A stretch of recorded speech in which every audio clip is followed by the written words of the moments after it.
Games Plus Arcade tersedia hanya di RCTI Plus Super App. Mainkan sekarang. Tapi ya mau nggak mau sih, memang gue harus bilang ketika lu udah ketemu anak lu ya, hilang semua kedewasaan dan sosokan keren lu itu, jadi lu jadi kayak anak-anak. Karena mereka seneng kalau kita gitu.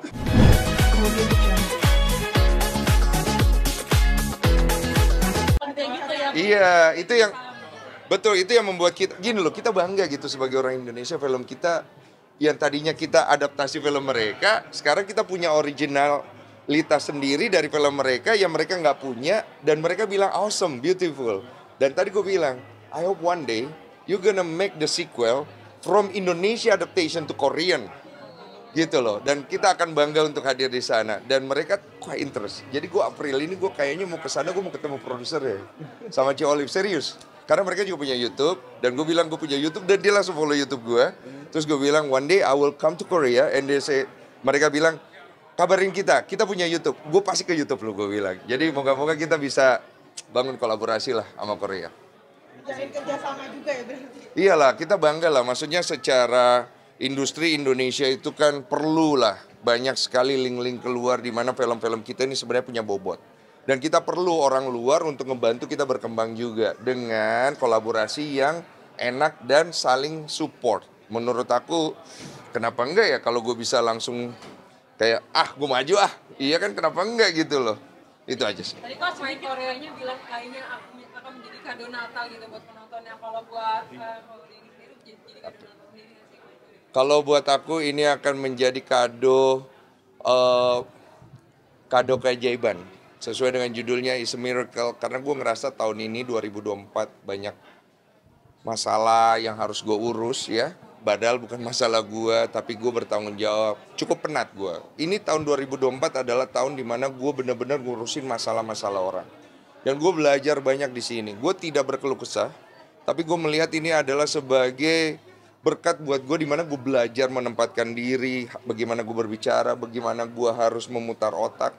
Dan gue menganggap cukup 2024 ini kita tutup dengan nonton film Second Miracle in Cell Number 7 sebagai second miracle untuk kita, untuk membuat semua kepenatan hilang dan mengembalikan kebahagiaan di dalam diri sendiri serta rasa sukacita. Tapi Adira Biel sendiri ini udah tahap pertama berarti apa ya?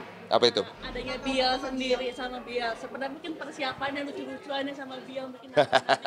Iya, gue juga gini loh. Gue kan nonton Dodo di situ kayak anak kecil ya. Gue tuh gak pernah nyangka gue di rumah juga jadi kayak gitu sih. Jadi gue tuh kayak wah, anak gue seneng kalau gue begitu. Terus gue ngerasa kayak, kenapa gue jadi kayak begini ya? Sedangkan gue kan ada sosok yang lebih serius ya kalau di rumah. Tapi ya mau gak mau sih, memang gue harus bilang ketika lu udah ketemu anak lu ya, hilang semua kedewasaan dan sosokan keren lu itu, jadi lu jadi kayak anak-anak. Karena mereka seneng kalau kita gitu. Responsif banget, dan pasti lu akan lakuin itu. Mau terserah lah mau sekonyol apa. Dan menurut aku ketika kita ngelihat dari jauh seorang bapak dan anaknya bermain dengan seperti itu kan terharu, ngerti gak sih? Apalagi wanita-wanita ngelihat itu ya bangkit, panas rahimnya katanya, hangat ya.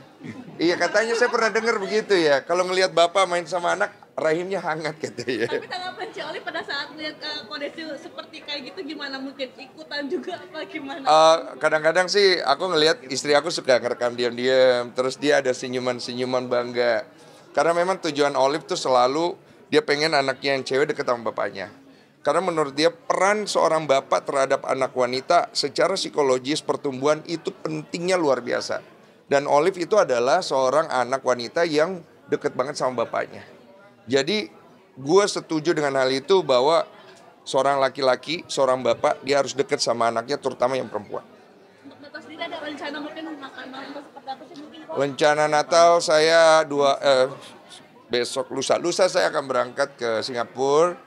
Karena istri saya udah duluan sama Biel, jadi aku akan mengunjungi keluarga Olive, istriku di sana, grandmanya Biel, sepupu-sepupunya yang bule-bule, terus ketemu keluarga yang lain dan merayakan Natal di Singapura. Tradisi apa mungkin? Dengar Bang Densu ada podcast sama Bapak Natasha Wilona ya? Oh iya.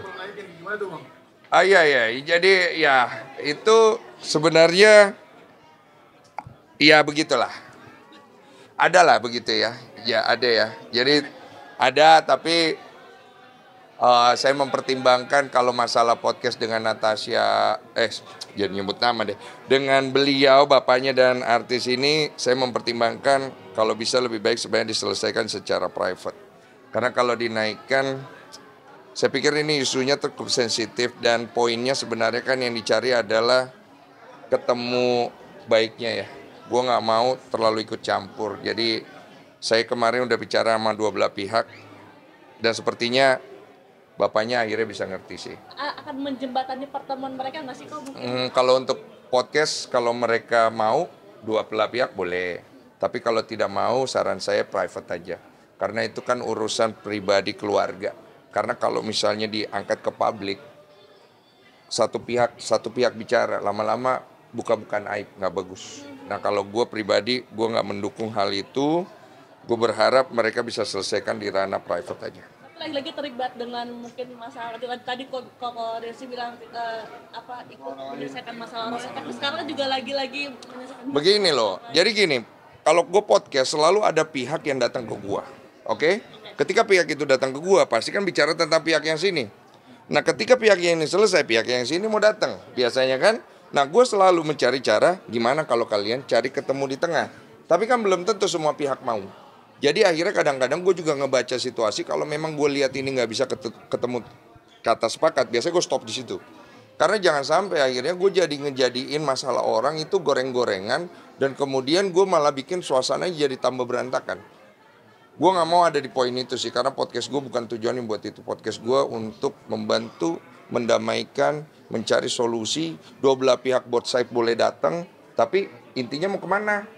Kalau cuma mau gontok-gontokan konten doang atau ngadu argumen, ya nggak kelar-kelar kan. Jadi paling nggak kalau sama-sama sudah bicara, harus ketemu titik tengah. Tapi kalau sudah bicara dua-dua tapi nggak ada titik tengah, saya stop tuh biasanya di situ tuh. Oh berarti si bapak ini datangin Roden itu atau? Iya begitulah, beliau datang, tapi karena podcastnya saya tidak naik-naikin, beliau sempat bertanya kepada saya bilang saya lagi coba caranya memediasikan diam-diam tanpa harus dipublik supaya bisa selesai. Dan bapaknya cukup resah ya, karena dia ada sesuatu yang ingin dia capai. Tapi saya bilang, Pak gini Pak, kalau bisa saran saya jangan ke publik.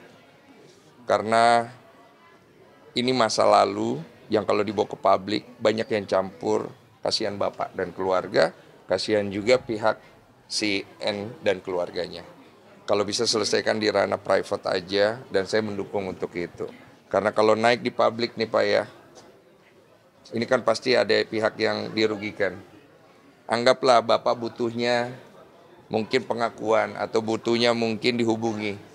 Tapi kalau Bapak naik ke publik dia merasa kecewa, ya malah nggak dihubungi. Jadi menurut saya ikhlasin aja Pak. Semua usaha Bapak Tuhan lihat. Kalau memang suatu hari nanti anak Bapak kepengen ketemu Bapak, Tuhan kasih sesuatu buat dia yang membuat dia pengen ke Bapak, pasti dia akan cari Bapak. Sudah ada respon dari Natasha sendiri belum bisa berhubungan sama Kodensu? Saya nggak bisa bicara tentang hal itu karena ranahnya private. Intinya cuma itu aja poinnya. Di posisi saya adalah saya mengusahakan mediasi private antara mereka aja supaya tidak perlu ke publik. Udah ada respon dari Natasha ya? Apa? Udah ada respon dari Natasha ya? Langsung ngubungin Natasha gitu soal bapaknya. Saya nggak perlu bicara soal itu karena nggak bagus ya. Jadi kesannya nanti membawa nama orang nggak bagus. Jadi intinya saya bicara tentang podcast saya, kebetulan ada isu itu, dan menurut saya isu itu udah saya selesaikan dengan baik tanpa saya perlu gembar-gemborkan lagi. Tapi akan naikin nggak sih kok? Untuk sekarang tidak perlu. Soal main Meta AI gimana sih kok? Kenapa? Ada mau disampaikan ke Natasha gitu? Nggak perlu. Saya nggak mau beliau juga terseret-seret. Karena ini kan masalah datangnya dari tempat saya dan saya pikir udah terselesaikan dengan baik juga secara kekeluargaan dan nggak perlu diperpanjang juga sih.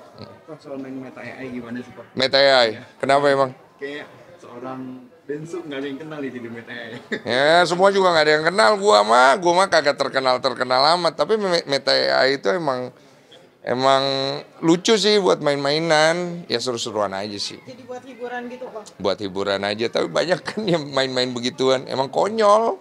Masa kemarin gue baru dapat profesi baru pengacara katanya, si Meta AI. Nggak apa-apa. Iya, Ingin baru mungkin. bisa ya. Oke, selamat liburan semuanya.